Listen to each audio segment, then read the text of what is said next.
네, 8월 20일 오늘 최장군의 정치본색 시작하도록 하겠습니다. 오늘 모신 분들이 참 많아서 바로 소개부터 하면서 이야기를 나눠보겠습니다. 일단 김지호 더불어민주당 대변인 나오셨습니다. 안녕하십니까? 안녕하세요. 네, 자 조성은 작가님 나오셨습니다. 반갑습니다. 안녕하세요. 조성은입니다. 네, 그리고 김남기 박사님 오셨습니다. 반갑습니다. 네, 안녕하세요. 네, 그리고 강수영 변호사님 오셨습니다. 안녕하십니까? 안녕하세요. 네, 오늘 제가 처음 뵙는 분들도 계시고 기존에 봐왔던 분들도 계시는데 오늘 그냥 편안하게 말씀해 주시면 되겠습니다. 이슈도 너무 많고 이제 모신 분들의 이야기 주제나 서로 관심 있는 분야들도 여러 개가 있을 것 같아서 그냥 치고 막 들어와 주시면 됩니다.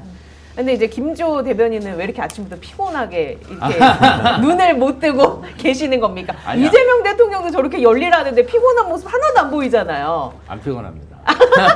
괜찮으세요? 아침 방송을 네. 하고 좀 시간이 남아서 스피스 주차장에 좀 일찍 와서 네. 한숨 잤더니 아, 그래요? 근데 잠깐 그렇게 자면 컨디션이 굉장히 맞아. 좋아지더라고요. 네, 아침에 몇 시에 일어나셨어요? 아침에 5시 50분? 몇 시에 일어나셨어요, 김남기 박사님? 오늘 아침 방송 하시지 않으셨어요? 예. 몇 시에 일어나셨습니까? 3시 넘어. 여기 3시에 일어나셨잖아요. 아직 따라가려면 멀었습니다. 네. 예, 우리 한번 분발해서 오늘 10시 50분에 시작한 정치본색. 자, 지금 이제 계속 들어와 주셔서요. 소문도 많이 내주시고요. 매일 아침 10시 50분에 하고 있습니다. 오늘 이렇게 많은 분들을 모신 이유가 이슈가 워낙 많기도 하고요. 좀 다각도로 짚어볼 것들이 있어서 저희가 이렇게 좀 판을 크게 짜봤는데 첫 번째 소식은 이재명 대통령 국정 지지율 오늘 한국갤럽에서 발표가 있었습니다. 일단 김남기 박사님의 전문 분야니까 이 부분 한번 브리핑 해주시죠. 예. 오늘 발표한 갤럽 10시에 발표했어요. 예. 지난주 59, 긍정이 59였습니다. 예. 그런데 56으로 3%포인트 떨어졌고요. 부정은 30에서 35로 또 올랐습니다. 근데 2주 연속 하락은 아니고요. 예. 한국갤럽이 3주간 휴가기간 쉬었습니다. 그래서 지난주에 비해서 떨어진 거고 예. 어저께 발표한 MBS는 2주 만에 발표된 건데 네. 거기서도 지지율이 꽤 많이 이제 하락한 걸로는 나타났습니다. 예. 그 지지율이 떨어진 것의 이유는 뭐 개인마다 다 분석이 다를 수 있는데 어떻게 예측을 하고 계세요? 그 이유로. 전체적으로 보면 실제적인 하락으로 저는 보이지는 않고요. 이 표집의 문제, 예. 표집의 차이가 대부분을 차지하는 것 같습니다. 그 표집의 차이라고 하는 것은 국민의힘 전당대회이기 때문에 보수가 결집을 했고 보수층이 좀 응답을 잘했을 확률이 높고 예. 민주 진영에서는 뭐 휴가라든지 이슈로 좀 그 결집도가 약화됐을 수 있다라는 말씀이세요? 예, 전당대회도 매번 전당대회 때마다 이런 비슷한 현상들이 일어났었고요. 예. 거기에 휴가철까지 겹치면서 더 이제 그 현상이 더 강해진 것 같습니다. 일단 보더라도 지난주, 그러니까 갤럽만 놓고 네. 보더라도 지난주에 진보 보수 차이, 그러니까 보수가 27명 많았거든요. 지난주는. 이번 주는 65명 많이 걸로 돼 늘었네요. 있습니다. 예. 자, 그런데 휴가철이 되기, 그러니까 3주 전에는 진보가 오히려 43명이 많았거든요. 그러니까 표면적으로 나타나는 수치보다 그 표집에 의한 차이가 예. 전체적으로 다 영향을 미치고 있다 이렇게 봅니다. 민주당에서는 어떻게 보고 있습니까? 이 지지율. 민주당에서는 절치부심하고 있습니다. 이렇게 대답해야 돼요. 근데 이제 한 2, 3주 전부터 대주주 요건 관련해서 네, 맞아요. 이슈가 있었고 그다음에 이제 사면 관련해서 여러 가지 이야기가 나왔는데 이제 야당에 유리한 그러한 이슈가 떠오르다 보니까 아무래도 국민의힘이나 보수 패널들의 공격이 활발했고 그런 것들이 캐스팅 보드인 중도층에 좀 영향을 준 게 아닌가. 그리고 이제 그 이재명 대통령의 어떤 지지야 그런 어떤 콘크리트 지지율은 뭐 변함이 없는데 네. 새롭게 유입된 지지율이 조금 조정세를 보였다 이렇게 보이고요. 이번 주 들어서 이재명 대통령이 신임 정청래 대표 만찬했죠. 지도부와 만찬을 뭐 네. 2시간 동안 하고 사진이 공개됐죠. 네. 그리고 어제는 우상호 정무수석이 기자간담회를 기자간담회 했는데 뭐 조국 전 대표 사면과 그리고 전임 정권의 공공기관 알박기 인사. 윤석열 전 대통령 피의자 내란 수개가 탄핵이 된 이후로도 50개나 알박기 인사를 했어요. 알박기 인사를 했다는 예. 거죠. 이제 이 부분에 대해서 지적을 하면서 뭔가 대통령실에서 지지율 제고를 위한 사전 정지 작업을 예. 조금 하신 것 같아요. 그래서 아마도 이번 주에 일본 그리고 트럼프와의 네네. 정상회담이 지나면 다시 지지율은 반등할 모멘텀을 잡지 않을까 그렇게 기대하고 있습니다. 자, 한미 정상회담, 한일 간의 만남 이루어지면 지지율에는 어떤 영향이 있을 것 같으세요? 되게 외교 순방 외국 나가고 하면 지지율 올랐는데 그 공식이 지난 정권에서 다 깨지는 바람에 예. 지난 정권에서는 외국 나가기만 하면 사고 쳤잖아요. 그러게 말입니다. 그런데 아까도 말씀드렸지만 이 전당대회와 그 휴가철 효과가 저는 크다고 보아서 예. 그 부분이 제거되면 자연스럽게 제자리를 찾을 거고 다만 집권 초기에 좀 진보층 응답이 많으면서 실제보다 조금 높게 지지율이 형성된 것이 사실이기 때문에 하락폭이 더 커 보이는 그런 일종의 착시 현상도 있습니다. 예. 그러니까 투표 당시에 선거 당시 때 말씀하신 것처럼 대선 당시 때 득표율 차이를 생각하면은 그냥 그 비슷하게 지금 수렴되고 있는 거예요. 그래서 누구나 이제 어떤 정권이든 정권 초기보다는 시간이 갈수록 자연스럽게 약간 하향을 그리게 돼 있는데 제가 다른 측면에서 지적하고 싶은 것은요. 네. 아까 제가 모범 정답이라고 말씀드렸던 이유가 예. 언론 인터뷰나 언론 기사를 보니까 이 지지율 관련돼 가지고 익명 관계자, 대통령실 관계자나 민주당 내 관계자의 인터뷰가 실리는 경우들이 있는데 거기에 내용 중에 아니, 우리 시청자들이나 우리 평론가들은 그렇게 얘기할 수 있지만은 예. 국정을 담당하고 있는 사람들은 그렇게 얘기하면 안 되는 것이 아이 지금 선거도 뭐 한참 멀었고 지지율 좀 내려가도 된다. 우리 일일비하지 않는다. 예상한 거다. 예. 뭐 이렇게 답변하신 게 있고 이게 심지어 진보 언론에도 이게 막 나가더라고요 기사가. 네네. 일단 익명 관계자는 그렇게 인터뷰하면 안 되는 거고 예. 언론 보도도 참 굉장히 유감이고요. 어, 그런 거를 내는 것 자체가. 그렇죠. 예. 그러니까 겉보기에는 그런 속으로는 그런 생각을 하더라도 겉으로는 항상 우리는 항상 민심을 청취하기 위해서 예의주시하고 있다. 그리고 이제 지금 우리 평론가들이나 이쪽 시장에 있는 사람들은 한 이슈 때문에 지지율이 뭐 이렇게 왔다 갔다 할 것처럼 이야기를 하지만은 생각보다 정치 정한여층이 많고요. 맞습니다. 중도는 특히 예. 그런 사람들 요즘에 얘기 들어보면은 다른 무엇보다 경기가 회복되고 있는 것을 아직까지 체감을 못 하겠다. 그러니까 지금 소비 쿠폰 때문에 약간 이제 네. 피가 돌고 있지만은 이것만으로 부족하다. 음. 더 힘들다. 지금도 힘들다. 네네. 더 나은 게 있으면 좋겠다. 라는 마음에서 이런 약간의 해양세도 있는 거거든요. 그러니까 경제를 챙기는 것이 중요하다. 민생 이슈를 챙겨야 된다. 네, 예. 그런 말씀을 드리겠습니다. 그리고 제가 조금 좀 강조하고 싶은 부분들은 사실 두 가지입니다. 언론들이 증폭을 시키는 갈등들이 있어요. 그렇죠. 사실 그 뭐 조국 사면, 예. 윤미향 사면 때문에 무조건 그러니까 지지율 하락 앞에 무조건 조국 사면으로 인했다 이렇게 하고 있는데 뭐 이런 거 가지고 사실 뭐 민주당 뭐 의원들이나 나와가지고 막 그런 이제 갈등을 네. 근거가 되는 이제 발언들을 함으로써 사실 대통령이 결단을 내렸단 말이죠. 그러면은 그냥 거기서는 어떤 얘기를 하지 않고 예. 모든 것을 존중한다고 그냥 코멘트하지 않겠다 하는 게 어떻게 현명할 것이다. 근데 이제 사실 조국 사태가 저는 그 굉장히 중립적인 입장입니다만은 그때 뭐 검찰을 굉장히 표적 수사도 있었지만 언론사들을 굉장한 집중 공격이 있지 그렇죠. 않았습니까? 예. 돌아오니까 언론들이 이게 되게 불편한 것 같아요. 뭐 진보 언론은 진보 언론 이유대로, 뭐 보수 언론 당연하고요. 그래서 이런 것들을 뭐 조국 흑서 이제 뭐 국민의힘 내란 정당을 지지했던 사람들한테 갑자기 그 사람들 정상인 것처럼 가서 인터뷰를 하고 이런 것들이 계속 이제 누적적으로 실리다 보니까 아무래도 좀 영향이 있지 않은가라는 것과 하나 더는 이제 지금 개혁 이슈가 당면에 있습니다. 네. 검찰 개혁 이슈라든지 그렇죠. 그리고 언론 개혁 이슈라든지 예. 이게 딱 이제 코앞이고 이번에 그러니까 이재명 대통령과 총리실과 몇 군데서는 이제 약간 속도 조절론을 이제 운을 띄었으나 그 민주당이 굉장히 단호하게 개혁의 의지를 관철시키고 그것을 이제 그저께 수용함으로써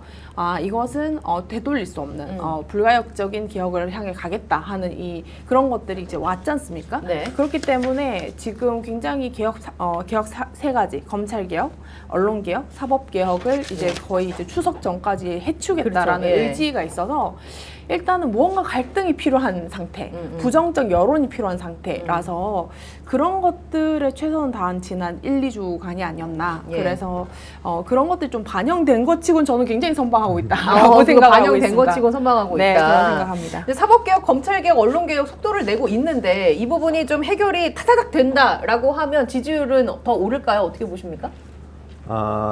사법개혁에 대해서 모든 국민이 찬성하지는 않습니다.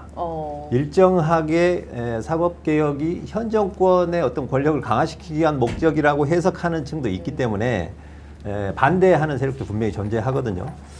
저는 좀 예전 문재인 정권 때 아쉬운 게 그런 겁니다.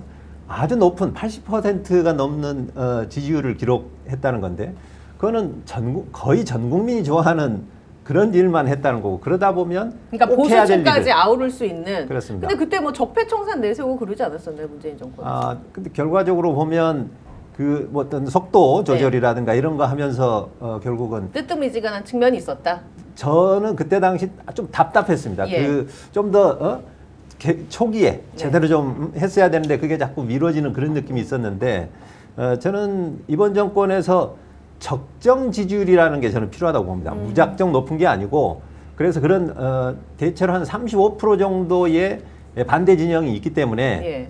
최대가 65인 것이고 대체로 55에서 60 사이 정도의 지지율을 가지고 가는 것이 그 정도만 돼도 예. 뭐 선거나 이런 데 충분히 뭐 대응할 수 있고 또 어떤 반대 세력이 있다 하더라도 할 일은 하고 갈 수 있는 예. 적정 지지율이라고. 예. 네. 또 이 부분은 제가 정말 강조하고 싶은 것은 지금 보수 진영의 지지가 이제 막 언급이 되고 있어요. 그 사람들이 지금 내란 정당 지지를 했지 않습니까? 그리고 지금 그 밝혀질 수 너무 기가 막힌 일들이 확인되고 있잖아요. 그래 놓고서는 지금도 아직 지지를 하는 그 사람들을 평가할 지위인가? 저는 사실 그거는 저는 지금 이재명 정부는 네. 역사적인 사명을 갖고 있다고 생각합니다. 예. 왜? 내란 정권을 정말 운 좋게 이것을 막은 거거든요. 온 국민들이 그쵸, 힘을 합쳐서. 합심을 해서. 그렇기 때문에 이것을 통해서 이제 여기까지 왔다면은 무조건 지연된 개혁을 하라라는 사명이 있을 것이고, 그다음 내란으로 이제 엉망이 된 이 국가를 바로 잡으라라는 것, 그리고 뭐 사법농단, 검찰농단 이런 것들을 더 이상 할 수 없게끔 이제 개혁하라, 이런 굉장히 사실 지난 70년간 누적된 이것을 완성하라는 그런 지점이기 때문에 저는 옳은 것을 하기 위한 단호함이 필요할 때지 여론에 흔들릴 일이 아니다라고 생각을 합니다. 그러니까 지금 종합해 보면 그렇습니다. 이재명 대통령의 머릿속은 얼마나 복잡할까. 그러니까 예를 들면 지금 이런 개혁 이슈들 다 챙겨야 되죠. 말씀하신 것처럼 민생 법안 이거 그러니까 민생도 챙겨야 되죠. 어떻게 보세요? 진짜 총평을 하신다면 이 지지율과 관련해서 국민들께 하고 싶은 말씀이나 뭐 이런 거 없어요? 이재명 대통령 제 생각에는요 머리 하나도 안 아프고요. 그래요? 우리 김남기 박사님이 정확하게 꿰뚫어 보고 예. 계십니다. 개가 짖어도 기차는 가야 합니다. 지금 사실은 방송법 개정안 예. 이 부분도요. 지난 10년간 못했던 맞아요. 못했던 예. 그 개혁이에요. 그쵸. 잘 보세요. 맨날 정권 바뀔 때마다 그냥 KBS 사장이 누가 되네, MBC 사장이 누가 되네, 또 그 임직원들 데모하죠. 예. 임직원들은 해직되기 전에 또 어디 또 이렇게 갔다가 네. 막 또 데모, 이게 얼마나 사회적 낭비입니까? 예. 공영방송만이라도 정말 정치에 독립시켜서 제대로 된 방송이 될 수 있게 해야 되는데 네. 그냥 막 뭐 정권만 바뀌면 야단 법석이 났었는데 예. 그 고리를 민주당이 여당이 돼서 지금 끊고 있잖아요. 기득권 내려놓은 거죠. 권력이 있는데 네. 기득권 내려놨잖아요. 맞습니다. 그것도 정권 초기야. 네. 그거 얼마나 대단한 일입니까? 저는 그거 하나만으로도 정말 네. 대단하다고 생각하고요. 박수. 이 시점에 박수. 그리고 뭐 지금 이제 이번 주에 노란봉투법 다음 주에 통과될 예정인데 노란 봉투법 얘기하잖아요. 예전에 우리 당내에서도 나라 망한다 그랬어요. 근데 아니잖아요. 그렇죠. 노란 봉투법 뭡니까? 정말 원청하고 하청 불공정한. 불공정하게 네. 노동자 탄압하고 그 노동자들 정말 위험한 일 시키고 죽어도 아무도 책임 안 지고 비용으로 처리하는 이 세태를 바꿔야 되잖아요. 그렇죠. 안 그렇습니까? 맞습니다. 아니 그리고 노란 봉투법 얼마나 악의적으로 공격하는지 몰라요. 뭐 불법 파업을 조장한다. 어떤 게 불법이고 어떤 게 합법인지 가려서 합법적인 쟁의 활동은 지원하자. 그게 노란봉투법이잖아요. 그리고 뭐 한번 파업하면 그냥 몇백억씩 소송해갖고 그 정말 그 노동자의 삶을 마감하게 그렇게 몰아가게 그렇게 놔둬야 되겠어요? 이런 법들 지금 추진하고 있는데 저는 이재명 대통령이 사면할 때 이 모습을 보니까 나는 5년 동안 내가 할 소명을 지키겠다. 뭐 인기가 어떤 있든 정말 뭐 80% 90% 그런 대통령이 아니라 50% 지지를 받아도 뭔가 결속 있는 그 지지층을 이끌고 개혁 대통령 하겠다. 저는 그런 선언이라고 봅니다. 내 가치대로 가겠다. 그럼요. 그리고 이게 개혁을 한다고 해서 인기가 좋아질지를 생각하고 할 게 아니고요. 예. 개혁을 못하면은 기존 지지층이 이탈합니다. 근간이 흔들려. 이 정권의 정당성 자체가 그냥 정체성이 그냥 네. 풀째 흔들려요. 예. 자, 생각해 보면은 문재인 정권 때 왜 실패했던 원인이 그거잖아요. 정권 초기 하지를 못하고 적폐처사를 한다고 못하다가 시간 끌다가 정권 중후반기에 시작해가지고 그때는 이미 검찰들이 정부에 대한 여러 가지 안 좋은 이야기들을 갖고 있을 때 캐비넷에 예. 그래가지고 막 조사를 하고 이미 프레임을 짰을 때 개혁을 한다 그래 버리니까 야, 이 개혁은 지금 지들 막으려고 쉴드 치려고 하는 거야. 비겁한 거야. 이러니까 국민들이 거기에 속았단 말이에요. 근데 지금은 정권 초기이고 이재명 대통령에 대해서 이제 공격할 게 없어요. 지금 당분간은. 이때까지 다 쏟아부었는데도 살아났단 말이에요. 군사주처럼. 이제는 공격할 게 없기 때문에 지금 개혁을 완수해야만이 그 뒤에 여론전에 안 말리는 거고 유일하게 할 수 있는 거 하나. 개혁을 급하게 추진해가지고 지금 부작용이 많다. 이 수사기관들이 분립이 돼가지고 얘네들끼리 관할 것 가지고 싸우고 이런 것도 정리 안 하고 졸속으로 개혁했니? 이거 하나밖에 없어요. 그러니까 시기상조에 좀 기다려 신중해야 돼. 이거 하나거든 남은 게. 실제로 보수 언론이 그거 지금 프레임을 하고 그쵸. 있습니다. 네. 그러니까 바로 역공으로 가잖아요. 이재명 대통령 딱 하는 게 개혁 졸속으로 추진하지 말라. 메시지 내잖아요. 네. 이렇게 하면서 추석 전에 가면 돼요. 이렇게 하면 예. 뭐 지지율이 어떻게 되든 네. 장기적으로는 분명히 플러스다. 저는 그렇게 생각합니다. 알겠습니다. 이번 뭐 갤럽 보면 그게 명확히 나타나는데요. 예. 중도층 지난주하고 64대 27 똑같습니다. 진보는 오히려 86에서 89로 긍정이 올랐습니다. 오직 떨어진 것이 보수에서 긍정이 35이던 것이 26으로 예. 떨어졌거든요. 이 사람들이 감히 자기들이 평가지를 한다고 생각하니까 좀 이상한 거예요. 저기 막 전환기를 응원하고 이런 사람들이 저는 사실 이해가 안 가요. 왜? 그러니까 저는 내란을 바로잡는 거는 그 단순히 이재명 정부뿐만 아니라 언론도 굉장히 사명을 가지고 그렇죠. 예. 이 사람들을 그냥 그대로 정치 세력을 인정할 거냐 아니면은 이거 뭐 옳지 않기 때문에 네. 배제를 하면서 이제 정상 보도를 할 거냐.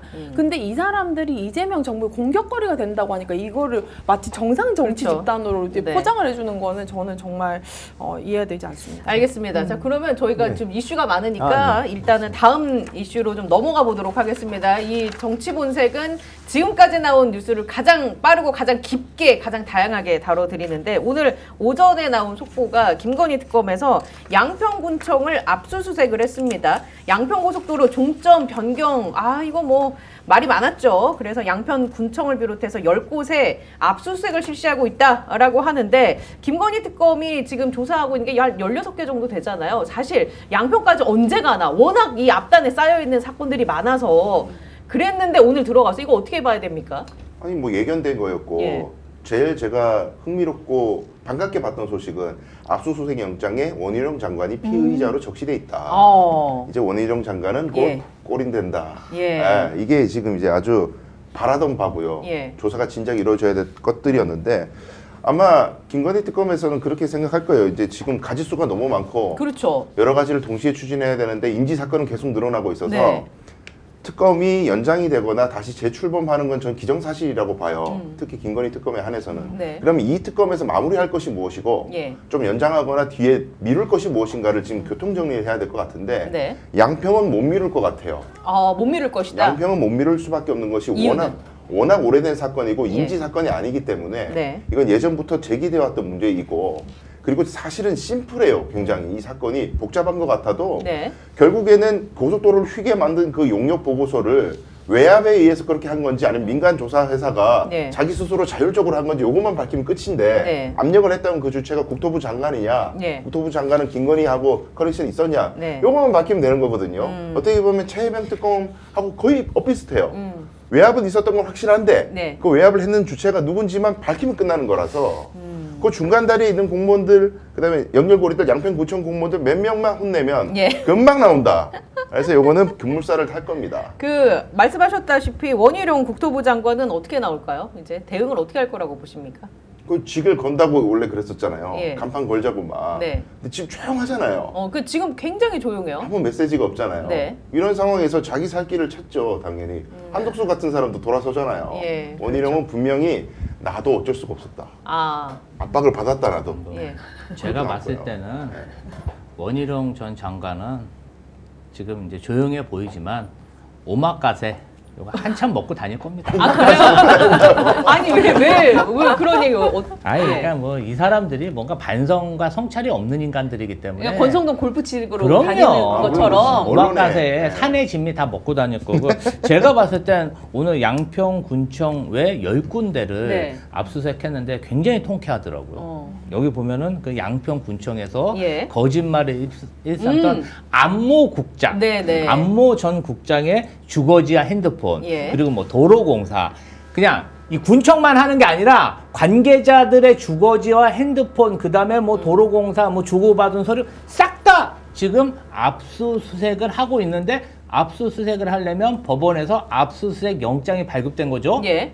이런 광범위한 시설에 대한 압수수색 영장이 발부됐다. 어느 정도 빌드업이 됐다. 그럼요. 압수수색 영장에 보면은 막 이래서 필요하고 저래서 필요하고 이런 게 다 적혀 있는 거잖아요. 그때 판사들이 봤을 때, 이거 범죄 혐의가 짙네. 이렇게 광범위한, 해줘야겠구나. 그래서 발부된 거잖아요. 그래서 어느 정도 특검에서 수사에 대한 그러한 진자를 좀 확보를 했고, 이제 오늘 압수수색으로 인해서 그 증거가 완성될 것이다. 근데 제가 봤을 때는 양평 고속도로 사실 좀 답답했어요. 예. 지난 3년 동안 뭐 진짜 이게 바이든 날리면이잖아요. 우리가 봤을 때는 해 먹었는데 자기들끼리 안 해 아니라고 먹었다. 하고. 그러니까 막 3년 동안 국민들이 답답했는데 이제야 이제 진상이 규명. 왜 고속도로가 휠수뿐이 없었나? 이거 사실은 굉장히 악질적인 범죄잖아요. 아니 어떻게 정권 잡고 나서 비리도 아니고 그쵸. 인수위 인수위 때부터 시절에. 해먹을 결심을 네. 하고 이런 일이 있을 수가 있어요. 저는 그러니까 이제 명명백백히 괘씸죄 더 해야 됩니다. 인수위. 그러니까 그리고 사실은 요새 공무원들이요 다 그런 걸 기록하고 이메일로 다 남겨놓습니다. 맞아. 다 남겨놔요. 다 녹음하고. 아마도 압수수색 네. 할 때는 여태까지 기다렸다. 저는 그렇게 생각합니다. 공무원을 그러면은 다 불 것 같습니까? 바로 부는 게 아니라 여기 있습니다. 이미 제출. 여기 있습니다. 다 제출하는 거죠. 나 진짜 하고 싶지 않았는데 위에서 지시해서 어쩔 수 없이 어쩔 수 없이. 다 나오는 거죠. 시간 문제다. 아니 우리 김성훈, 강일구, 예. 김태효 다 불지 않은 그때 아니 한덕수도 뭐 줄줄 불고 아니 있는데. 김태효는 사실은 그렇게까지 얘기 안 해도 돼. 예. 기억 안 난다고 해도 되는데 그때 화를 내서 제가 좀 이상하게 생각했습니다. 정상인인 척. 아니 나는 좀 그거 보면서 아니 좀 기억 좀 안 나지. 너무하네. 네가 뭐 이렇게 안 해도 어차피 들어가는데 너무하더라고. 혹시 자기한테 틀까봐. 틀까봐. 야. 근데 저는 냉정합니다. 이제 여기서 제일 중요한 사람이 원희룡 장관도 있지만 네. 김성교 의원이 가장 똥줄이 탈 예. 것이다. 왜냐하면 이분이 여주지청장을 했어요. 예. 그 윤석열이. 그 윤석열 씨가 이제 그 여주지청장 할 때부터 이제 그 굉장히 이제 양평 네. 군수로서 이제 그 굉장히 돈독했고, 예. 그래서 저는 양평 그 고속도로 사건은 이것이 이제 그 정말 일가의 범죄가 됐던 뭐 첫 번째 그쵸. 사건이지 않습니까? 예. 왜냐면은 이제 일가의 자산을 늘리려고 혹은 증폭시키려고 이제 한탕을 해먹자, 이게 그냥 개인 뭐 목걸이 받고 이런 차원이 아니라 굉장히 계획적이고 국가적인 차원에서 어떤 의도적인 계획으로 이제 일가의 범죄가 이 제일 첫 번째로 이제 발견된 것이 이제 양평고속도로 사건이거든요.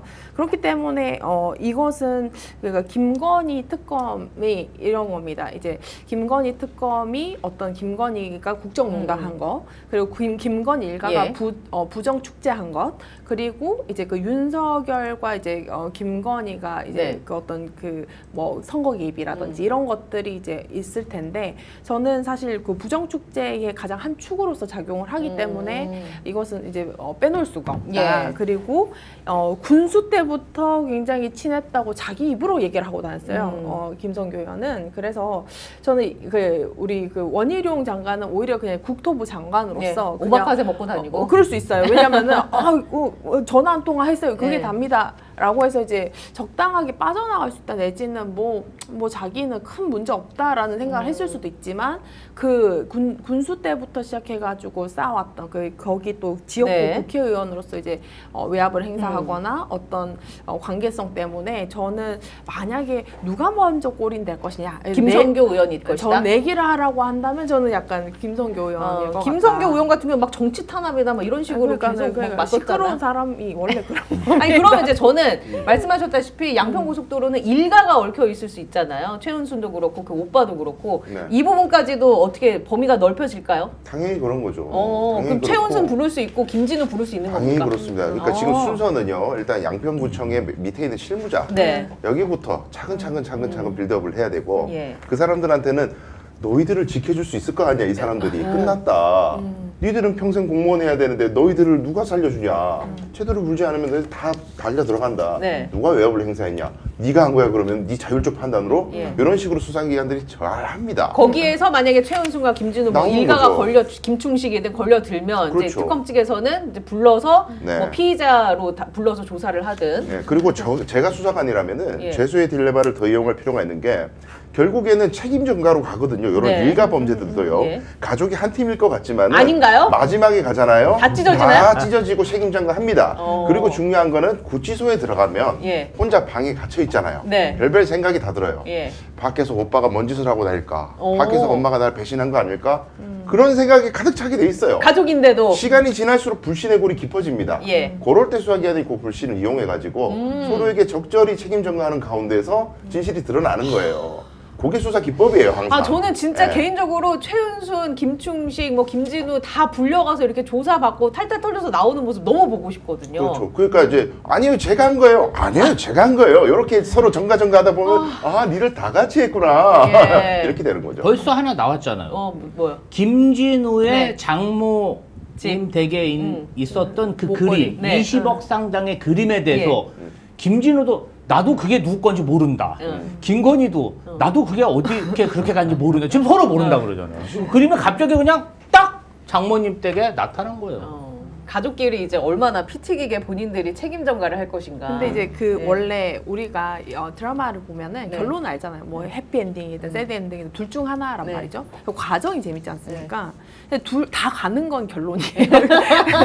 제가 생각할 때는 왜냐면 그 양평 고속도로에서 그 땅 사고 했던 것이 네. 이제 그 뭐 이제 일가의 회사로 통해서 갔기 때문에 뭐 네가 했네 내가 했네 할 네. 문제가 아니고 그리고 이제 뭐 이 부분 같은 경우 결국 다 갈 겁니다. 다 갈 건데 그 안에서 이제 그 과정에서 이제 가족 간의 어떤 배신 뭐 이런 것들을 예. 이제 막장 드라마를 국민들이 또 이제 혐오스럽게 볼 것인가 뭐 예. 그런 차원의 문제지 저는 늦지 않게 다 간다. 근데 이제 이런 생각. 김건희 일가가 지금까지 이 잘못된 성공의 경험들이 너무 많지 않습니까? 그 부정 축제를 했던 성공의 경험들이. 그래서 이 지경까지 오게 된 것인데 그때 일조를 했던 게 바로 검찰이란 말이에요. 그렇죠. 예, 김건희 뭐 도이치 주가 조작 같은 경우도 무혐의 처분 내린 검사들도 있고 어제 이재명 대통령이 검찰 관리급 중간 관리급 관리자급 인사를 단행했는데 이 부분 이제 그럼 이슈를 좀 넘어가서 짚어보도록 하겠습니다. 어제 검찰 인사 평가 각자 어떻게 보고 계시는지 각자 좀 말씀 부탁드릴게요. 우리 저는 어제 너무 속이 시원했고 예. 엄희준, 김스타죠. 김스타, 김영철, 강백신, 예. 호승진 예. 이러한 정말 그 진짜 악질 친윤 검사들이 다 좌천됐더라고요. 예. 뭐 고검이라든지 예. 지방청으로 다 발령 났는데 저는 참 이 이재명 정부가 대단하다고 생각하는 게 이재명 정부 정성호 법무부 장관이 임명되자마자 20여 명 가까운 검사장들이 옷을 벗었죠. 예. 그전 정권에서 그런 거 보셨습니까? 이 인간들이 끝까지 버텼어요. 맞아요. 2%세 글 올리고 막. 끝까지 버티고 네. 저항했는데 야 정성호 법무부 장관 그러니까 소명 옷 벗었죠. 그리고 결정적으로 찔긴 놈들이. 결정적으로 아직도 검찰총장을 임명하지 않았는데 중간 간부들까지 싹 다 날렸어. 근데 이게 너무 속 시원한 거야. 과거 조국 사태 때 윤석열한테 그냥 다 검찰 인사권 뒀다가 법무부 장관이 오히려 수사를 받는 그러한 우를 범하지 않는다. 우리 이재명 대통령이 민정수석의 봉욱 예. 수석을 임명했을 때 다 그랬어요. 아니 검찰에 정말 권력을 넘기는 거 아니냐? 근데 이재명 정권은 끝까지 검찰을 믿지 않았다. 지금 검찰총장, 공소장 예. 혹시라도 우리가 임명하는데 또 거꾸로 타면 어떻게 해? 그러니까 미리 그 시스템을 딱 잡아놨다. 네. 누가 검찰총장이 오더라도 이 검찰 개혁의 대세를 거스를 만한 예. 그런 악질 검사들이 싹 다 정리됐다. 저는 그렇게 생각합니다. 속 시원하다. 아 시원합니다. 그리고 이 프로스에 막 이상한 네. 개떡같이 글 네. 올리는 검사들 오면요, 네. 공직기강 공무원 저기 조례 뭐 예. 이런 윤리 위반 뭐 윤리 이런 거. 위반 해갖고 다 그냥 옷 벗겨야 돼. 그냥 이 사람들도 다 공무원 아니. 이상하게 검사들만 간이 커. 아니 왜 그런 겁니까? 그러니까 왜 그런 아니 거? 왜 공무원들 얘기가 간이 커요. 아니, 막 출세를 띠지도 막 없애버리고. 그니까. 출세를 해야 되니까 라인 타가지고 올라가려면 시키기도 해야죠. 그냥 뛰지 말고 돈도 가져가지 그랬어. 그러니까. 그냥 가실 이해할 수도 거. 있어요. 어? 갖고 가실 수도 있어요. 일단 그러면 조성은 작가님의 평은 네. 어떻습니까? 이번 인사에 대해서. 제가 이제 저 같은 경우에는 제가 정말 놀랐어요. 네. 왜냐면은 사실 첫 번째 검사 인사는 제가 정말 실망을 했었습니다. 그래서 제가 조국혁신당의 모든 분들 이상의 비판을 도맡아서 했었고, 그러니까 이재명 정부 들어서 네. 첫 번째 한 검찰 첫 번째 인사. 이제 뭐 이진수 법무차관이라든지 아니면은 뭐 정진우 뭐 중앙지검장이라든지 이런 분들과 이제 뭐 송강 뭐 이런 사람들은 기가 막히게 뒷목을 잡았고, 제가 그때 실제로 너무 열이 받아서 제가 몸살이 났어요. 오, 그 스트레스 정도 받아서. 스트레스 예. 받아서 이거 뭐지? 뭐 이런 거 있잖아요. 정권이 바뀌었는데 오. 첫 번째 검사 인사 이거란 말이냐 네네. 하고 이제 제가 약간 거의 머리 이렇게 이마 이거 대고 있어서 불어넣었어요? 수건을 예. 올리고 이제 거의 그랬었는데, 그래서 제가 이제 그러고 나서 엄청난 반발 있고 나서 그때 이제 이재명 대통령과 정성 법무장관이 딱 방향을 그때 잡은 느낌이었어요. 첫 번째보다는 그냥 적당하게 뭐 일 잘하는 검사가 중요한 게 아니라 예. 그동안 정치 검사라고 했던 그 사람들을 일단은 인적 쇄신을 해야겠다라는 의지를 가지신 것 같아요. 그래서 제가 놀랐던 거는 제 책을 보셨나 할 정도로 제가 거의 한 20명에서 30명 정도의 검사를 이제 고발사주 때문에 이렇게 쭉 이제 얘기를 했던 그 검사들이 나중에 다 이재명 수사에 투입이 됐어요. 그러니까 조국 사건 때 이제 맹활약했던 사람들이 그 중에 일부가 이제 고발사주 은폐도 하고 사건 뭐 서버도 지우고 예. 뭐 그런 영상도 찍고 이런 사람들이었고, 요 사람들이 그대로 뭐 김유철 뭐 이런 사람들이 다 이재명 수사에 투입돼서 이제 간 거예요. 이재명 수사는, 그러니까 이재명 대통령 수사는 그때 당시에 검사들이 자기 관할이 아닌데도 막 와가지고 수사했지. 그렇죠. 그 정도로 대규모로 수사가 이루어졌잖아요. 그렇죠. 그러니까는 예. 지금 저는 어저께 검찰 인사에 대한 언론 보도가 정말 저는 조롱을 하고 싶을 정도로 좀 황당했던 것이, 마치 이재명 수사했던 검사를 좌천시켰다 이런 프레임을 짜려고 했던 네. 건데, 그 검사들이 다 고발사주 은폐 검사들이에요.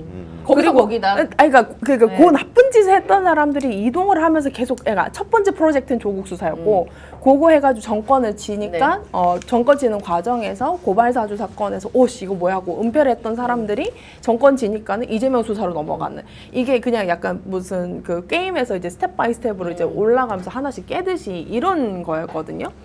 그 사람들이 그냥 범죄 검사예요. 이재명 수사 검사가 아니라 범죄 검사들을 다 솎아낸 겁니다. 그래서 예. 저는 차장급은 차장 중간 간부급 이상 어제 약 650명을 네. 한 겁니다. 650명을 했는데 그러니까 전체 이제 약 2,300명 정도의 검사 중에서 지금 오. 대략적으로 한 700명 가까이 예. 한 거죠. 그러니까 거의 이제 평검사 빼고는 네. 거의 다 배치를 했습니다. 그런데 저도 놓쳤는데, 이제 제가 하도 이제 누가 뭘 했고 하니까 저희 페이스북 친구분들이랑 구독자분들이 저보다 더 이제 임홍석 검사라는 예. 사람이 있습니다. 그리고 함재원 검사라는 사람이 네. 있습니다. 여기가 이번에 부부장 검사로 승진을 했더라고요. 임홍석? 네, 임홍석, 함재원. 이 사람들이 뭐 했냐면, 고발사주 사건에서 보도된 날 대검찰청에서 서버 주고 하드 뜯었던 사람이에요. 그건 범죄잖아요. 네, 그거 고발이 돼 있어요. 예. 고발돼 있고, 이 사람이 라임 사건 때 술 접대 받아가지고 징계 감찰 대상이었던 사람이기도 합니다. 근데 다 그래요? 40기고 함재원 검사는 이제 그 공문서를 증거 다 기록을 해놨는데 이거를 이제 그 다 지우고 허위 공소를 네. 기소를 했던 이 사람이거든요. 근데 이번에 누가 이렇게 해서 이 사람들 승진했던데요. 이렇게 누가 저한테 알려줘가지고 그제서 안 거예요. 그러니까 우리 그 아마 정성호 장관이 이런 부부장급까지는 모르셨을 그러면 텐데도 지금 사실관계는 이몽석, 함재원 이 사람들은 이제 승진한 거예요? 승진했습니다. 검사에서 이제 예. 부부장 검사를 승진을 했고 이런 사람들이 나중에 묵어서 뭐가 된다? 윤석열 따라지 검사 이런 게 되는 거예요. 그래서 이제 그 씨를 말려야 된다라는 그리고 이제 뭐 이희동 검사 예. 같은 경우에는 사실 그 제가 그 고발 사주 때 그 티타임 하면서 이제 네. 정치 계속 하셔야죠 했던 저 때문에 유명해진 검사님이신데요.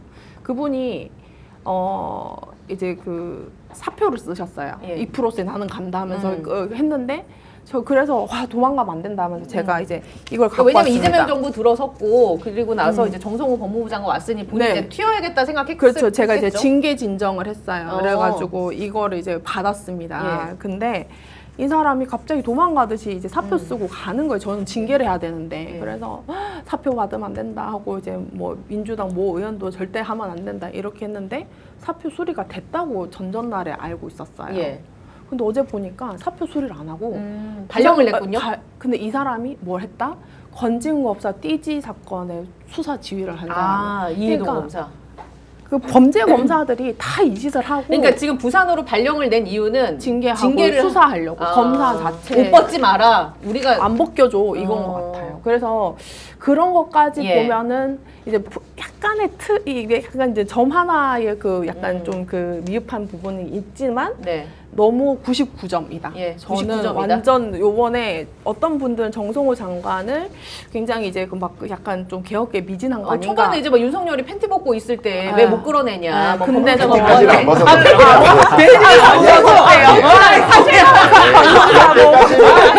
빨리 정리하세요. 사실관계 바로 잡겠습니다. 팬티 바람으로 들어오고 있는 거. 큰일 날 뻔했네. 갑자기. 예. 그것도 테러죠. 예. 근데 어쨌든 근데 저는 조용한 개혁을 이제 자신을 했거든요.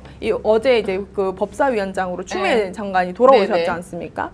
정청래 당대표, 추미애 법사위원장, 이재명 대통령, 정성 법무부 장관의 그 약간 굉장히 환상적인 콜라보가 이제부터 또 기대된다. 시작되지 않을까. 예. 검사들 상당수가 인사로 끝날 일이 아니고 수사로 맞습니다. 가야 되는 예. 겁니다. 예전에 저도 뭐 사법 피해자 중에 한 명인데 물론 오래 지났지만 저는 이 그 국가 권력에 의한 예, 범죄라고 맞습니다. 볼 수 있기 때문에 뭐 공소시효 없이 뭐 아무튼 10년, 20년 몇십 년이 지나도 네. 자기가 내린 그 형벌만큼 자기가 다시 받았으면 좋겠어요. 지금 징벌적 배상 비슷하게 해서. 예.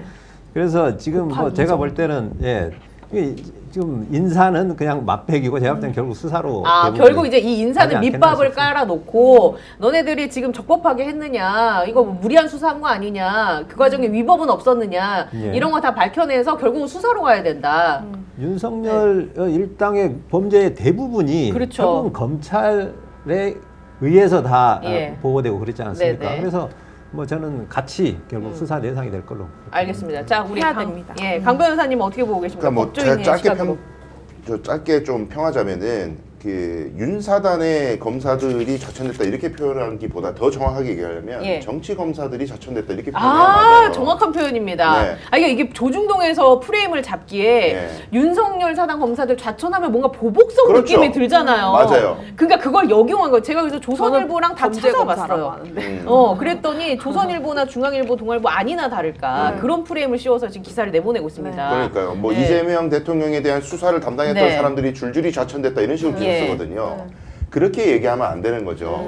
정당한 수사를 하지 않고 정치적 이익에 편승해가지고 줄서기에서 출세해보겠다고 이상한 짓 했는 사람들이 자천되는 건 당연한 거고 네. 그다음에 검찰이 사실상 지금 해체를 앞두고 있는데 해체가 된다고 해서 검사들이 징발되는 게 아니라 네. 그 사람들이 공무원으로 계속 재직을 해야 되는데 역할이 바뀐잖아요. 그러면은 중간 간부급들 인사를 할 때 밑에 평검사들한테 메시지를 줘야 되는 게 예. 이런 식으로 너네들 출세하겠다고 줄 서고 어쩌고 하면은 다 이렇게 자천되니까 헛짓하지 말고 원칙대로 법과 본연의 임무에 원칙대로 충실해라. 예. 그런 메시지를 주는 인사를 한 거예요. 정치질하지 말고 법과 원칙대로 해라. 그렇죠. 그런 메시지를 준 거고 이제 더 나아가서 아마 다음 인사는 언젠가는 예. 윤석열 정권 때 보복을 당했던 검사들도 많습니다. 네. 자기 라인 아닌 사람 배제하고 좌천됐던 사람들 이런 사람들도 언젠가는 좀 더 높은 곳으로 올려주는 조치도 필요할 거예요. 이거는 제가 보기에는 이번에 좀 미흡했다는 평가가 있는데 예. 이거는 바로 그렇게 해버리면 말씀한 대로 내 편만 살리고 상대방은 죽이고 정치 검찰을 갖다 길들이게 한다 이런 식으로 그렇죠. 표현 짜거든요. 예. 그러니까 아주 교묘하게 아주 영리하게 정치 검사들만 좌천시킨 거고 내 편 챙기고 그런 거 아니다. 맞아요. 마치 이번 사면 때도 네, 대통령 네. 사면 때도 중요하게 생각하는 게 내 측근은 한 명도 그렇죠. 사면하지 않았다. 그게 배제 대상 1순위였다고 하더라고요. 그러니까요. 예. 이 인사도 그런 정신이 좀 들어있다고 봅니다. 저는 좀 이 부분 지적하고 싶어요. 아까 조성원 작가가 개인적으로 조금 미흡한 이몽석 함재원 검사. 검찰 인사에 대해서 예. 얘기했잖아요. 예. 아주 잘하신 거예요. 어. 그렇게 자꾸 그 검사들 이름을 얘기해 주세요. 방송에서. 왜냐하면 모든 걸 완벽하게 할 수 없잖아요. 그렇죠. 저도 사실은 지난 3년간 검찰 독재 정치 탄압 대책이 실무를 하면서 항상 제가 일주일에 3일간 했던 게 뭐냐면 보도자를 내면서 그 악질적인 검사들의 이름을 보도자에 남겼습니다. 계속 기자회견에서 잘했어. 얘기하고. 이게 과거에 문재인 정권 때 적폐청산 잘했죠. 근데 결국은 박근혜 정권 때 가장 악랄하게 정권의 개노릇을 했던 검찰을 이용해서 적폐청산을 하다 보니까 그 정치인들 일부는 정리할 예. 수 있었지만 예. 그 검찰의 그 악질적인 행태, 그 인사들은 네. 그대로 유지가 된 거예요. 결국 그 악질 검사한테 시스템의 그 암흑 속에서 움직이는 그자들한테 당한 거 아닙니까? 그렇죠. 저는 사실은 지금 예. 윤석열, 김건희 처벌보다 이 악질 검사들을 끝까지 수사해가지고 처단해야 된다. 왜 그러냐면요. 이번에 계엄 났잖아요. 예. 중간에 뭐 저기 장군들 이런 사람 다 계엄 성공할 줄 알았습니다. 결국은 군 장병들이 나는 그런 명령 못 따르겠어. 집에 갈 거야. 예. 그래 그래 버리잖아요. 그렇죠. 그게 정상이에요.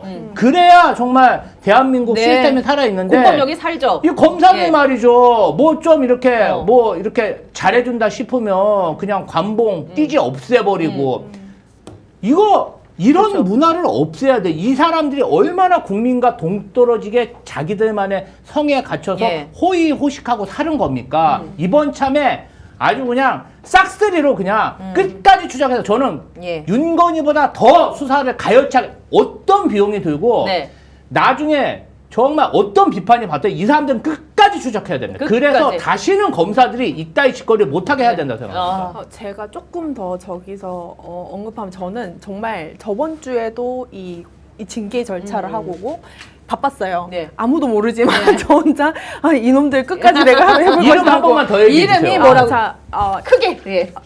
이희동, 임홍석, 함재원 이렇게 있으면 지금 서울중앙지검 네. 부부장으로 갔고요. 이희동, 임홍석, 함재원 예, 검사가 남부지검 남아 있습니다. 부부장이 예. 됐습니다. 근데 이제 어떤 거냐면 두 가지입니다. 우리 그 교수님처럼 이제 수사를 해야 돼요. 검사 범죄를 수사를 하지 않았습니다. 예. 지금까지. 그러니까 저 손준성도 결국 무죄로 나갔는데 그거를 했던 것이 같이 증거인멸 했던 거 다 검사들이거든요. 예. 제가 이제 조만간 이제 모 언론과 이제 같이 해서 이제 하나 프로그램을 제작해서 이제 방해되는데 어떻게 이제 그걸 증거인멸했나 이거를 밝힐 건데요. 그러나 제가 며칠 전에 확인을 했는데 공수처 2부 다 갈아치워야 돼요. 왜? 이 사람 공수처 요새 너무 조용해요. 네, 공수처 2부가요. 지금 친윤 검사들을 고발인 조사도 안 하고 다 각하를 시켰어요. 그러니까 왜냐면 저는 뭐 허위 처분이나 이렇게 했던 것들 심지어 전 통화 녹음 다 들고 있거든요. 그러니까 지금 이제 검사들을 좀 조사해달라고 공수처에 넣었는데 아니, 고발을 했죠. 고발을 했는데 전 증거들로 예. 고발했는데 공수처에서 그냥 의견도 안 듣고 각하를 했다. 조사 자체를 시작하지 않고 근데 어떻게 해서 제가 그것도 나중에 확인을 한 거예요. 근데 확인해 보니까 내가 공론화 시킬 거니까 각하 처분했던 근거를 내놔라고 제가 이렇게 네. 그 정보공개 신청을 했거든요. 그 답변이 왔는데 기가 막힌 거예요. 뭐라고 왔습니까? 대검찰청에서 하는 일은 적법하대요. 그게 답변이에요? 네. 대검찰청의 무슨 신입니까? 네, 그래서 그 사람들이 허위 처분을 하고 예. 손준성 비위 없으면 허위 처분하고 그다음에 제가 공익신고했던 공문서 다 없애고 허위 공문서로 처분하고 이런 것들을 제가 다 이제 녹음하고 뭐 증거 기록하고 해서 고발을 했는데 고발인 조사도 없이 지 혼자서 처분한 거예요. 근데 그 공수처 2부가 그 친윤 부장 검사가 있었던 그 이제 그 곳이었고요. 예. 거기 주가 조작 사회 이사가 거기 부장 검사로 왔었어요. 거기가 수사 2부입니다. 그리고 거기 그 부장이 나가서 괜찮아졌나 싶었는데 예. 제 사건뿐만 아니라 뭐 사생이나 다른 고발 사건도 친윤 검사들에 대해서 다 각하를 한 거예요. 때로 수십 예. 명을. 그래서 저는 지금 공수처만 믿고 있을 때가 아니다. 특히나 왜냐면은 수사 3부 같은 경우에는 공수처 고발사주 사건을 하게 됐고 지금 고발사주 사건을 재수사를 이제 기다리고 계시더라고요. 이제 너무 특검이 이제 약간 좀 많은 예. 부분이 있으니까.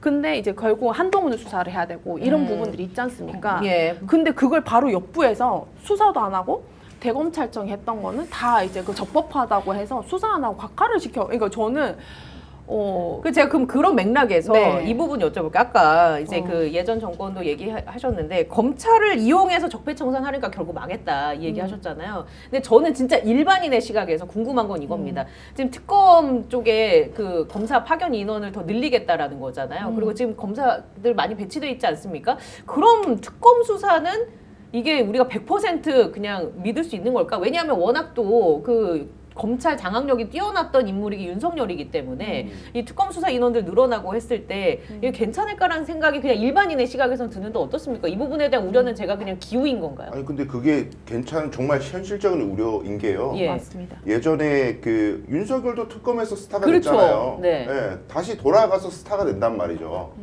가장 강력한 칼이다.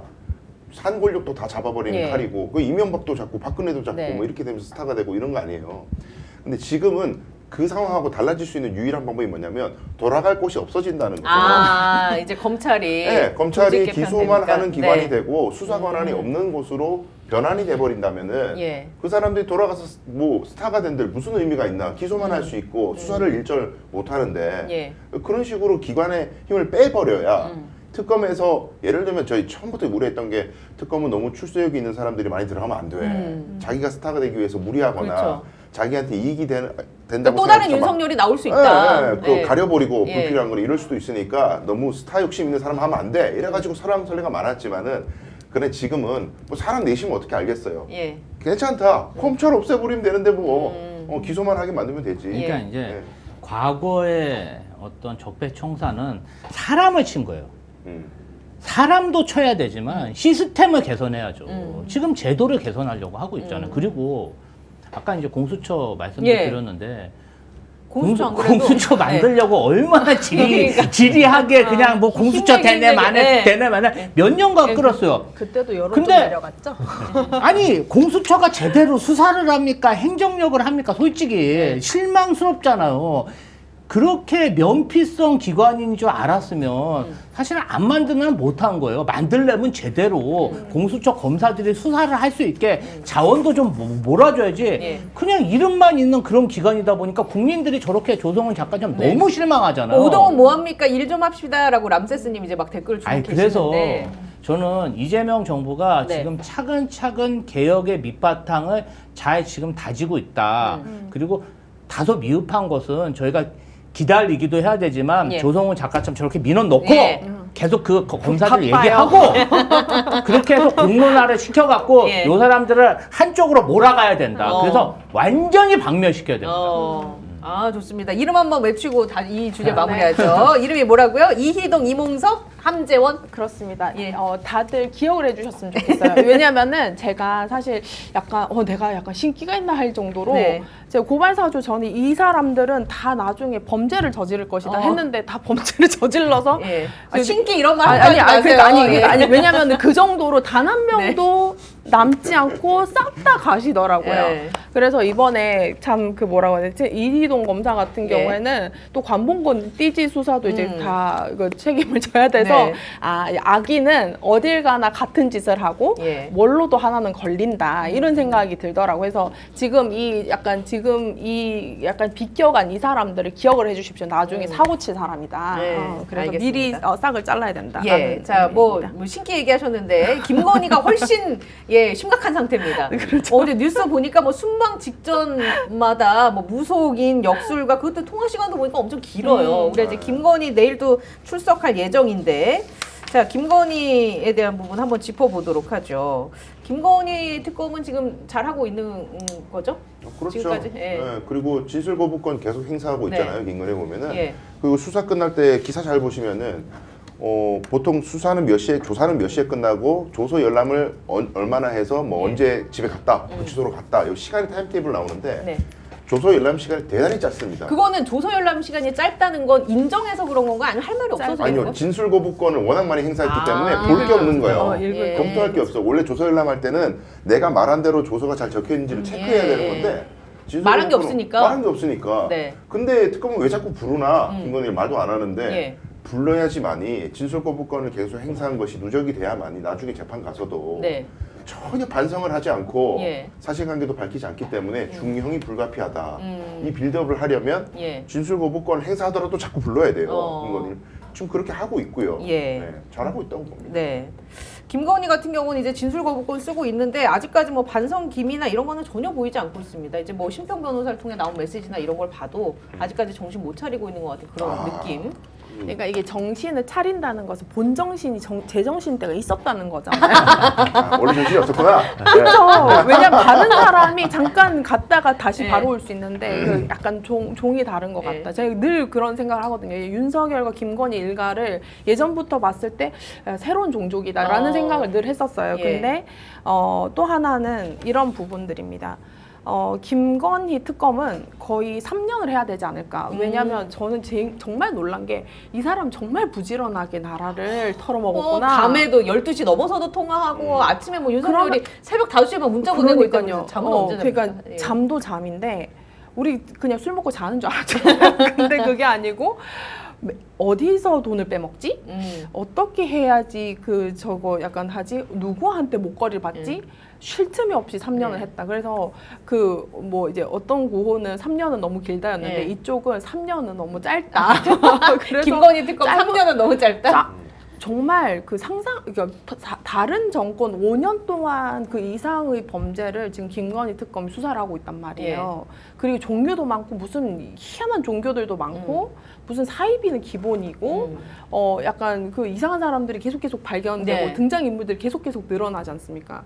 근데 이 사람들이 충분히 인지될 정도로는 수사를 해야 돼요. 그래야지 그런 것들이 해서 저는 연장이 될 거긴 하지만 그럼에도 불구하고 좀 김건희 특검은 거의 이제 아니 정권 내내 가면 안 됩니까? 5년 내내? 이거 발본색원 하려면? 이 정도는 필요할 돼야 될 것 것 같아요. 같아요. 예. 왜냐면 할수 있죠. 예. 왜냐면 제가 걱정하신 게 아까 이제 특검을 믿어도 되느냐라고 하셨는데 약간 종합적인 이야기예요.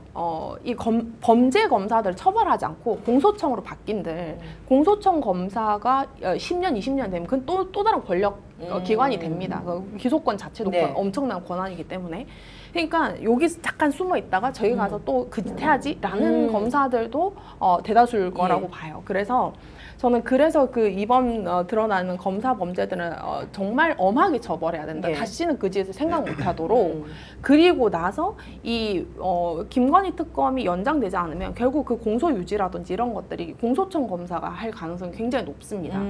그래서 만약에 이제 사실 처음에 막 가다가도 이제 박근혜 특검도 나중에 재판이 막 3심까지 갈 때는 모두 기억이 그죠, 이제 잊어지잖아요. 국민들도 이제 사실은 그 정도 되면 좀 이제 지치기도 하고 맞습니다. 또 새로운 이슈가 나올 수도 맞습니다. 있고 해서 이제 네. 관심에서 멀어지거든요. 멀어져가지고. 고발사 조건만 해도 지금 그렇잖아요. 제가- 본인은 지금 뭐 힘들겠지만 그러니까는 예. 그래서 제가 봤을 때는 어쨌든 특검이 갖고 있는 힘이 있거든요. 특검이 갖고 있는 어떤 이슈든지 또 네. 이제 그 어떤 피공표라든지 이런 부분들을 적절하게 하면서 이 사람들이 3년 동안 얼마나 나라를 망하게 심지어 계엄까지 하려고 네. 했는가 이거를 낱낱하게 밝히는 게 중요해서 좀 저는 이 특검의 역할을 굉장히 조금 새롭게 규정하고 이것을 그냥 기간 연장뿐만 네. 아니라 그 기능을 최대한 활용했으면 좋겠다 그런 생각을 합니다. 그리고 이제 이게 지금 김건희는 무능하잖아요. 원래 무능한 사람이라고 정치적 식견은 공부한 사람이 아니고 정치인 출신도 아니고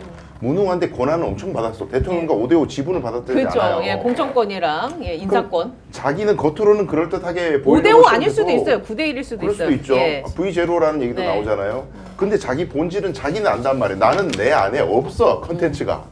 이 난국을 헤쳐나갈 아무런 지혜가 없기 때문에 계속 관상가, 풍수지리 이런 사람들한테 물어볼 수밖에 없는 예. 운명을 가졌어요. 네. 그 전제에서 이 사람을 보게 되면 정권 내내 이 옆에서 뭔가 이권을 뜯어먹으려고 속이고 가스라이팅하고 했던 무리들이 굉장히 많았을 것이다라는 예. 전제로 봐야 되는 거고, 근데 그런 것들을 하고 너무 많은데 그냥 천천히 하면 안 돼, 이게 아닌 게 공무원들이 다 피해를 많이 봤을 거란 말이에요. 그렇죠. 한 사안 한 사안마다 네. 이해 안 되는 의사결정과 네. 뭐 학폭도 마찬가지고요. 왜 저런 애들이 학폭이 저렇게 가벼운 처분을 받지? 그 교육청에 있는 공무원들이 다 얼마나 의문을 가졌겠어요. 그렇죠. 그 한 살에 한 살에 못 밝히고 넘어가 버리면은 예. 우리나라는 힘 있으면 다 저렇게 해도 큰 문제 맞아요, 없는가 봐. 전례가 남는단 말이죠. 예. 시간이 걸리더라도 다 찾아야 되는 거고, 두 번째 실익은 그런 것들 자잘한 거라도 다 찾다 보면은 이어지면은 김건희가 정말로 최상위였다라는 것이 밝혀지는 거고, 예. 더 나아가서는 내란 수괴가 윤석열이 아니라 김건희였다. 라는 것까지 연결을 가려면은 네. 자잘한 것까지 다 챙겨서 묶어야 되는 거예요. 어. 그래서 그 길로 지금도 잘 가고 있다고. 그러면 생각해요. 그렇게 할 때는 인력이 필요할 것이고 시간이 필요할 것인데 네네. 그 부분에 있어서는 우려할 사항은 없습니까? 이제 왜냐면 또 검찰의 성격이 또 바뀌기도 하고 중요한 과정들이 있을 거 아닙니까? 그렇죠. 이제 그러면 새로운 네. 수사기관이 수사하게 되겠죠. 예. 중수청이라든지 네. 검찰이 아니라 경찰이나 중수청이 수사하는 상황이 될 텐데, 근데 추석 때 법이 뭐가 바뀌어도 네. 연말에 갑자기 그게 짠 되는 게 아니라 시행 일자는 그렇죠. 예, 한 이룰 12개월인가 거예요. 유예기간 지금 민주당 안은 그렇죠. 그렇죠. 그래서 제 생각에는 그 공백기 어느 정도 6개월에서 1년 동안의 네. 공백기에는 특검 연장 내지는 재특검 발의가 네. 필수적이다. 필수적이다. 네, 저는 그렇게 보는 거죠. 예. 저는 알겠습니다. 교도소로 먼저 가야지. 지금 구치소가 환경이 훨씬 좋은데 너무 많은 혜택을 누리고 있는 것 같아서 일단 교도소 보내놓고 그 다음에 계속 좀 수사를 교도소에 이어갔으면 먼저 합니다. 보낼 수 있습니까? 그러려면 뭐 확정 확정이 판결을 나와야 내야죠. 되잖아요. 어느 것 하나라도 네. 확정되면 네. 먼저 못 가나요? 빠르게 기소를 하면 되죠, 뭐라도. 네. 네. 뭐라도 걸면 나오겠죠. 예, 판결 받을 수 있는 게. 잘 가고 있습니다. 잘 가고 네. 있다. 예. 그래요. 그 끝으로 지금 시간이 얼추 지났는데 국민의힘 전당대회가 진행 중에 있습니다. 국민의힘 이제 당 대표가 선출이 될 텐데 각자의 전망, 그러니까 누가 될 것이고 그 사람이 된다면 어떻게 될 것이다. 한 말씀씩 들어보죠. 우리 저는 김문수 후보가 예. 당대표로 당선될 것으로 보이고, 김문수가 당선되면 아마도 앞으로 겉으로는 대여 투쟁을 네. 좀 강화하겠지만 속으로는 영남권의 대구시장은 누가 할까? 경북 도지사는 누가 할까? 자기들끼리 그 아스팔트 보수 중에 누가 영남권 지방자치단체장 자리를 나눠 먹나? 사실은 김문수 후보 자체와 김문수 후보 캠프가 어떤 전국적인 지방 선거에서 승리를 바라는 게 아니라 그냥 TK 중심 그래, 작은 지역. 그렇죠. 그 지역에 있는 기득권을 예. 어떻게 하든 내가 차지하겠다. 이 생각이 가득하기 때문에 아마도 거기에 집중하지 않을까? 그렇게 생각됩니다. 예. 어떻게 보세요? 근데 이번 전당대회는 뭐 그들만의 이벤트처럼 보이는 것이 결국에는 그들 안에서 사실 절박한 문제인 게 그 부정선거 세력이 국민의힘 당권을 잡느냐 마느냐 네. 사실 그거란 말이죠. 근데 그럼 저는 잡는다고 보고, 부정선거 세력이. 네, 그럴 수밖에 없다고. 왜냐하면 부정선거 세력만큼의 에너지를 모을 수 있는, 네. 사람들의 인기와 에너지를 모을 수 있는 중심 세력이 없어요. 예. 해체된 상황이죠. 네. 에너지가 없기 때문에 그럼 국민의힘 의원들은 어떤 에너지가 됐든 내 기득권을 지켜줄 수 있는 사람만 있다면은 그게 부정선거가 됐든 신천지가 됐든 나이스한 거거든요. 질서만 잡아주면 된다. 내가 거기에 기대야 되니까. 근데 결국 그래서 부정선거로 넘어갈 수밖에 없다고 보는데, 예. 그러면은 기존 보수 지지자들이 그런 정당에도 계속 지지를 보내줄 것이냐. 네. 그럼에도 불구하고 35에서 40 사이가 되는 보수 콘크리트라는 사람들이 그래도 나는 죽었다 깨어나도 국민의힘이야라고 할 것인가? 그 부분은 이제 우리 여론조사 네. 전문가분 어떻게 생각하십니까, 우리 박사님? 그러니까 뭐 누가 되든 선출이 됐어요. 부정선거를 주장하는 사람들 선출이 됐어요. 그렇게 해서 이제 그 국민의힘이 꾸려지게 되면 기존의 콘크리트 지지층이 이제 그냥 그럼에도 불구하고 계속 이제 지지할 것이냐, 아니면 이건 좀 너무한 거 아니야라고 이탈할 것이냐, 지금 그 말씀이신 거잖아요. 그렇죠. 근데 대개는 선거용 당선을 위한 멘트하고 실제 당대표가 되어서는 좀 기조가 달라질 수 있습니다. 예. 그러니까 지금은 당대표가 되는 데는 그런 강성 발언을 하는 게 유리하기 때문에 당내 네. 선거라서. 하지만 당대표가 되면 또 지지율이 안 나오거나 또 나중에 1년 뒤에 있을 지방선거. 지방선거에 예. 좋은 성과를 못 내면 또 금방 또 물러나야 되지 않습니까? 그렇기 때문에 외연 확장을 위해서 저는 노선은 좀 수정될 거는 같은데요. 그러나 그들의 기본 작전은 시간 벌기일 겁니다. 왜냐하면 자기들이 뭘 잘한다기보다는 민주당이나 또는 우리 이재명 정부가 대통령이 1년 안에 실수하겠지. 뭐라도 꼬투리 잡을 게 생기겠지. 옛날에 윤상현이 뭐 그렇게 얘기하지 않습니까? 1년 지나봐 다 잊어버려 이런 네. 것처럼 그들의 생각은 1년만 지나봐 이게 다 저기도 뭔가 실수할 거고 이런 걸 기다릴 아마 이제 그런 주로 기다리는 예. 그런 전략으로 갈 공산이 크고 어차피 여기서 개혁하면 지금 이재명 대통령 비토층이 예. 조국 그 사면 찬성률이 2% 나왔거든요. 그러니까 그 비토층이기 때문에 대부분이 뭘 해도 그냥 반대입니다. 네? 그래서 그런 그 아마 묻지도 않고 다 반대로 가면서 그 동력을 가지고 지방선거 치르겠다. 그러면 아까 얘기했던 그런 일부 지역에서의 패권 유지만 하면 된다 이렇게 생각할 것 같아서요. 근데 제가 그 당에서 직접 선거를 뭐 그러니까. 선대위 부위원장 그러니까. 비대위 하셨었나요? 아니 예. 선대위 선대위? 부위원장 예. 했던 그 독특한 경험이 있습니다. 근데 그때도 그 황교안 당대표였었고요. 굉장히 충격적인 그런 경험이었거든요. 저도 이제 그 전까지도 한 10년 전 부정선거 그렇게 얘기하시면 그 10년 전에 10년 그 전에도 이미 10년을 선거를 경험을 하고 네. 뭐 당 지도부도 경험하고 갔는데 신세계인 거예요. 네. 거기는. 그래서 저는 이제 제가 이 집단들은 제가 꽤 많이 맞췄습니다. 어떤 부분들이냐면 김문수가 된다. 그때 뭐 한덕수 뭐 이런 얘기를 하실 때 김문수가 된다. 제가 2월 때부터 얘기를 했었거든요. 김문수가 됐고, 근데 지금 장동혁과 김문수가 이제 지금 앞서거니 뒤서거니 하는 거는 이 정당의 그냥 아이덴티티가 이렇게 확정이 됐다는 겁니다. 왜냐면은 사람들이 처음에는 뭐 이렇게 왜 정수를 한다고 하면 좀 오염된 물을 이제 깨끗한 물로 하면 좀 맑게 할 수 있다라고 하는데 여기는 오염된 물을 계속 거의 한 5, 6년을 집어넣었어요. 이게 2016년 이후부터 네.